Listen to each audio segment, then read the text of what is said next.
Y ahora saludamos a nuestro entrevistado en piso, el economista Rubén Ramírez Lescano, quien nos va a estar comentando acerca de este proyecto de moneda común dentro del Mercosur y su análisis. Rubén, muchísimas gracias por venir a Proeconomía y Finanzas. Muy buenos días, un placer de estar contigo y con la distinguida audiencia de Canal Pro. Rubén, puntualmente este tema de la moneda común. Hay muchísimas cosas que se pueden decir sobre este proyecto. Primeramente, ¿qué implica que se tenga una moneda común dentro del Mercosur y qué potencial efecto tendría para Paraguay puntualmente? La construcción de una moneda común implica necesariamente el cumplimiento del artículo 1 y el artículo 2 del Tratado de Asunción que se refiere a la libre circulación de bienes, personas y servicios, así como la coordinación de políticas macroeconómicas y sectoriales. Y desde esa perspectiva, el anuncio de la construcción de una moneda común es loable desde la perspectiva que se habla de más integración. Desde el enfoque de la coordinación de políticas macroeconómicas es un tema harto complejo, dado que existen variables absolutamente divergentes en materia macroeconómica entre los países. Hablemos de inflación, hablemos de proyección de crecimiento, hablemos de estabilidad en la política cambiaria, entre otros factores que necesariamente tendrán que ser coordinados y ajustados. Argentina tiene prácticamente una inflación de cerca del 95% en 2022 y una proyección de 98% en 2023. Brasil tiene una inflación de 8% en 2022 y 4.5% aproximadamente previsto para 2023. Solamente esos factores implican un desafío importantísimo para una moneda común. Hay otras herramientas como el intercambio de monedas locales que existe de hecho, pero no de derecho, es decir, de facto. Se da, por ejemplo, entre Paraguay y Brasil, donde en toda nuestra frontera el real es aceptado en el comercio local, pero no en transacciones tan importantes aún. La coordinación que permita ese comercio es muy positivo para el Mercosur. También existen otros mecanismos como los denominados los swaps, es decir, que hay un crédito directamente al tesoro para que la transacción se efectúe en esas monedas. La inestabilidad cambiaria es un factor necesariamente que tiene que ser abordado para que la moneda tenga credibilidad y tenga sostenibilidad sobre todo. Esta divergencia entre cada una de las economías, si por ejemplo comparamos Brasil, Argentina y Paraguay, es muy grande, o sea, es difícil, te pregunto, poder converger para tener una moneda común que funcione con el objetivo que se busca, que sea una moneda y que integre económicamente, por ejemplo, a estos tres países, ¿verdad? Es muy complicado, Rubén, eso. Mira, hay un antecedente muy importante que no hay que perder de vista por la experiencia y lo que implica. La Unión Europea fue transitando los distintos estados de integración económica hasta llegar a lo que se denomina Unión Económica con una moneda común que es el euro. Ese proceso implicó la zona de libre comercio, la unión aduanera y finalmente un mercado común para que al final de cuentas se converja en una política económica común, en un Banco Central Europeo y obviamente para llegar a ese nivel hace falta un trabajo enorme, pero es una buena noticia que se empiece esto. Nosotros somos testigos a los 33 años prácticamente del Tratado de Asunción de que cuando se suscribió el tratado, el objetivo de llegar a un mercado común era sumamente ambicioso y se planteó 4 años de plazo. La ausencia de mecanismos supranacionales que tiene la Unión Europea y que adolece el Mercosur es una de las cuestiones claves. Es decir, tenemos institucionalidades distintas en los 4 países del Mercosur. Brasil, al igual que Paraguay, tiene un banco central con autonomía. Argentina depende del Poder Ejecutivo. Uruguay tiene también un manejo distinto de su política macroeconómica con muy buenos resultados en cuanto a crecimiento, manejo de la inflación, entre otros. Entonces es allí donde el esfuerzo para integrar estas economías, pero sin una institucionalidad que permita previsibilidad y seguridad en la adopción de políticas, hace complejo visualizar ese nivel de profundidad en la integración económica. También está el caso de Venezuela, que es complejo en el término diplomático, por decirlo de alguna manera, y también en el económico. Absolutamente. Venezuela es un tema de carácter no solamente económico en el desafío de la construcción comunitaria, sino desde el punto de vista político. Y hay que ver de qué manera los países van adoptando decisiones en una nueva agenda. La asunción en enero pasado del presidente Lula de la República Federativa del Brasil implica una serie de modificaciones. Las tensiones que tenían las mayores economías de nuestra región, Argentina y Brasil, con Alberto Fernández y Jair Bolsonaro, implicaba un obstáculo enorme a la integración comercial, a la integración económica, y menos a la política, ¿verdad? Entonces, hoy día que nuevamente se ponga sobre la agenda no solamente las cuestiones de carácter político, sino que el anuncio de cuestiones económicas y comerciales para que el Mercosur construya una agenda previsible en los próximos 5 años es fundamental. Y no olvidemos que este año Paraguay y Argentina vamos a tener elecciones generales con nuevos gobiernos que van a poner la tónica de para dónde va a ir nuestra región en su conjunto. En la práctica, una moneda común y esta estandarización, entre comillas, de las economías haría que, por ejemplo, las instituciones locales de cada uno de los países, hablamos, por ejemplo, del Banco Central o del Ministerio de Hacienda, pierdan autoridad, entre comillas, Rubén, o cuál es la circunstancia práctica que tendrían, por ejemplo, las instituciones económicas locales en un caso de una moneda común y de un bloque unificado económicamente. El caso de una moneda común implica, en primer lugar, un trabajo arduo de las autoridades de los bancos centrales para poder establecer indicadores con objetivos muy concretos de la política macroeconómica.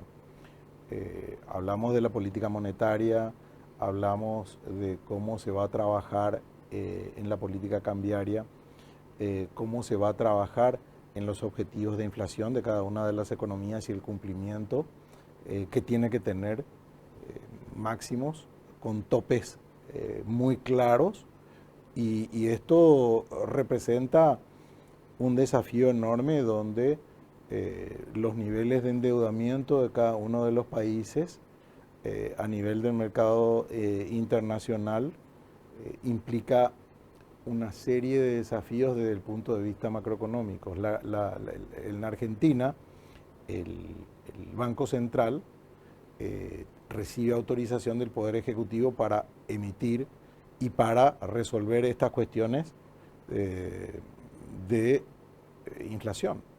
Entonces, es allí donde el trabajo de por sí que tienen que realizar las autoridades de los bancos centrales es fundamental.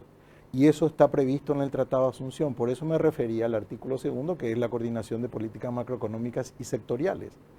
Pero al mismo tiempo, el establecimiento de un arancel externo común que aún es imperfecto, la libre circulación de personas, bienes y servicios, es un objetivo que todavía no se ha alcanzado.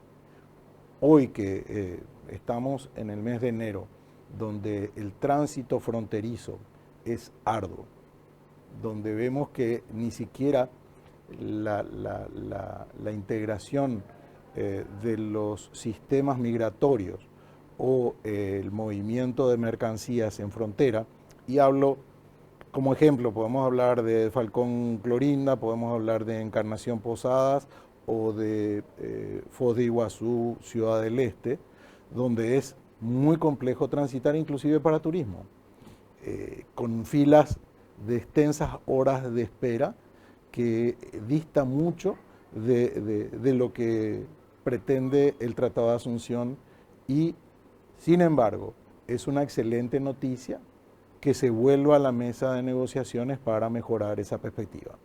Justamente esa señal sí es positiva de que se busque esa mayor integración dentro del Mercosur, teniendo en cuenta el caso paraguayo, por ejemplo. Paraguay tiene una importante participación comercial en términos de importaciones y exportaciones con el Mercosur. Sobre todo las estadísticas del Banco Central muestran que las exportaciones al Mercosur son muy importantes para nuestro país. Las exportaciones al Mercosur superan el 50% de nuestro comercio exterior.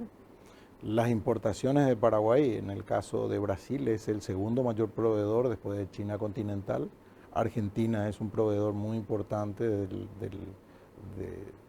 de nuestras, no solamente de nuestro consumo final, sino que también de insumos. Y esas son integraciones claves. Pero hay que apuntar básicamente a la integración de cadenas productivas. Nosotros tenemos un desarrollo industrial y productivo clave en las maquilas, por ejemplo. Es un tema que hay que seguir dialogando con el Brasil porque se genera mucha inestabilidad cuando se empieza a hablar sobre las condiciones en que se da el comercio, principalmente con Brasil, y creo que es un tema de la agenda preponderante hoy día. Aprovechando tu presencia, Rubén, en términos de actividad económica y las perspectivas para el año 2023, ¿cómo ves a Paraguay? El Banco Central tiene una previsión de alrededor de 4.5%. Hay organismos internacionales que inclusive se ubican por encima de la línea de 5% de crecimiento económico. ¿Cuál es tu análisis para este año? Creo que tenemos un año mucho mejor, con una perspectiva más favorable que el año pasado. El impacto del cambio climático sigue siendo un tema de riesgo desde la perspectiva en que nuestra cosecha temprana o safriña, como se le dice en portugués, depende fundamentalmente de la conducta del clima, de las lluvias. También impacta sobre el transporte y la logística, donde el bajo estiaje y las necesidades de alta inversión en la navegación de la hidrovía también genera sobrecostos en exportación, en importación, e inclusive demora en la entrega de productos, tanto para el compromiso de exportaciones como para la importación de insumos y productos terminados. Sin embargo, lo que se prevé este año es un crecimiento sustantivo en la producción agrícola y pecuaria, con mercados donde, a pesar de la volatilidad de los precios internacionales de la soja, el maíz, el arroz, es decir, de los productos agrícolas, la tendencia es que tengan un precio que vaya, en el caso de la soja, por el promedio ponderado del año pasado. Ese flujo, ese ingreso de divisas que este año 22 que acabamos de terminar implicaron prácticamente 2.000 millones de dólares menos de ingreso, vamos a ver más temprano este año con las primeras exportaciones hasta marzo. La producción de la campaña 2022-2023 tiene mejores perspectivas y por lo tanto va a crecer. Otro factor importante es que la industria está siendo mucho más activa y dinámica, con mayores mercados, con más competitividad, y eso hay que celebrarlo, donde el año pasado representó una participación importante en las cifras del comercio exterior paraguayo en cuanto a exportaciones. Y el tercer factor es de servicios. Vemos que el turismo empieza a crecer, el turismo receptivo de Paraguay, tanto de los paraguayos que hacen turismo interno, pero principalmente de los turistas regionales que incrementando su estadía en nuestro país representa un ingreso muy importante en cuanto a todas las prestaciones. Hablamos de albergue, hotelería, hablamos de servicios de transporte, hablamos de consumo, de restaurantes, de ocio y también del comercio de intermediación, que es clave también en esta época, en donde forma parte de un nudo estratégico del desarrollo económico y comercial del Paraguay.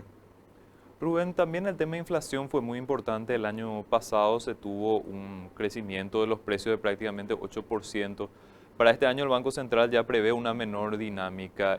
¿Coincidís con esta lectura? ¿El Banco Central estaría teniendo un mejor control de la inflación este año? ¿Cuál es la perspectiva? El Banco Central tiene herramientas suficientes para contener la inflación. Ahora, hay algunos indicadores que la volatilidad del precio del petróleo y cómo se traslada al consumidor paraguayo finalmente el precio del combustible es uno de los factores que impacta. Hemos visto el incremento de precios en el mercado local de nafta y gasoil, a pesar de que en el mercado internacional cayó y tiene distintas explicaciones, pero al mismo tiempo ese incremento de precios va a presionar sobre la inflación en estos primeros meses del año.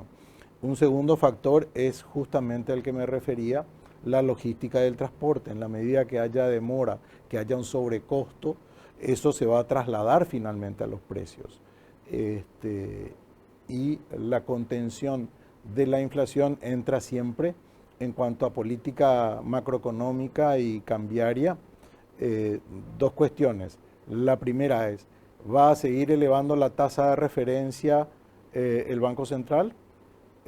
¿Va a administrar más ágilmente la política cambiaria? El año pasado tuvo un costo importante para el Banco Central, pero al final del año prácticamente no intervino en el tipo de cambio y llegamos a superar históricas posiciones del guaraní frente al dólar, superando los 7.400 guaraníes por unidad. Y estas son cuestiones que nuevamente impactan sobre el precio final. Sí creo que vamos a tener menor inflación que el año pasado, pero también hay factores globales que generan riesgo y amenaza permanente, por lo tanto hay que ser prudentes e ir observando cómo se va desarrollando el escenario. La guerra de Rusia-Ucrania sigue impactando sobre el costo de energía a nivel global. Esto sigue generando un impacto bastante complejo desde el punto de vista que el riesgo de recesión cada vez es más evidente en los mercados desarrollados del mundo y una política monetaria de parte de la Reserva Federal incrementando las tasas hacen que también haya una presión sobre el valor del dólar en los mercados de las economías emergentes y en este caso nuestro país también se encuentra bajo esa presión. Ese tema dólar justamente, teniendo en cuenta lo que ya mencionabas, que este año se prevé un mayor ingreso de divisas, ¿eso podría ayudar para que el dólar en los próximos meses vaya atenuando esta dinámica alcista tan importante que está teniendo, Rubén?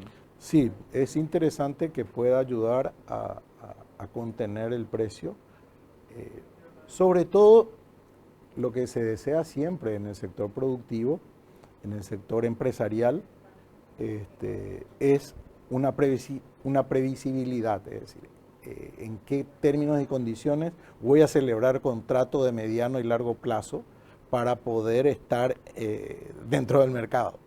En segundo lugar, para poder entrar al mercado internacional, esa previsibilidad es clave.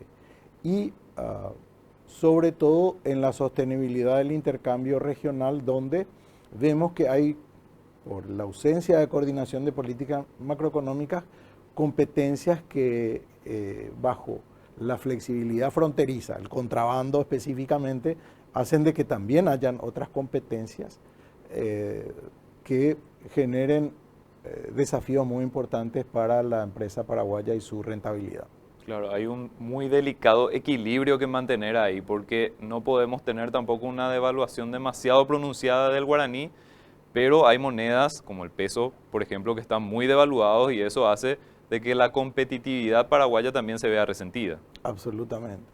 Entonces, ese equilibrio permanente esas proyecciones que tiene que hacer el Banco Central respecto de cómo va a administrar nuestra política monetaria, cambiaria, y obviamente es un tema no menor porque cualquier movimiento brusco o drástico tiene un impacto inmediato en la economía.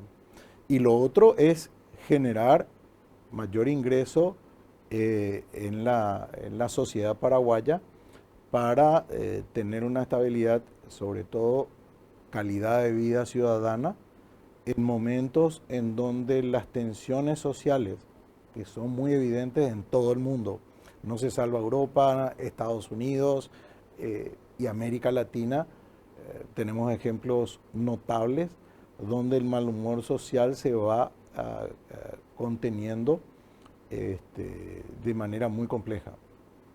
Rubén, te agradecemos muchísimo tu tiempo, esperamos contar contigo nuevamente en este espacio. Un placer, Eduardo, un gusto de estar contigo y con la distinguida audiencia del canal de la producción. Muchas gracias.